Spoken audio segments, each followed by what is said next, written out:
It was Christmas Eve, and the small village was quiet under soft fallen snow.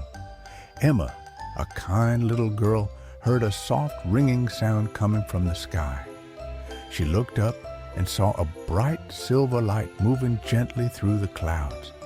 Suddenly, a tiny snow star fell from the sky and landed near Emma's feet.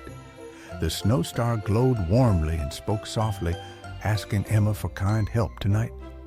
The star explained that Christmas magic was weak and Santa's sleigh could not fly. Emma decided to help by gathering warm hearts and happy wishes from every villager.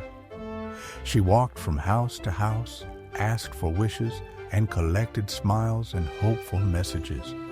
With every new wish and smile, the snow star grew brighter and stronger with beautiful light. The snow star rose high again, carrying all the warm wishes to Santa's sleigh. Suddenly, the sleigh shone brightly, and Santa could fly across the world once more.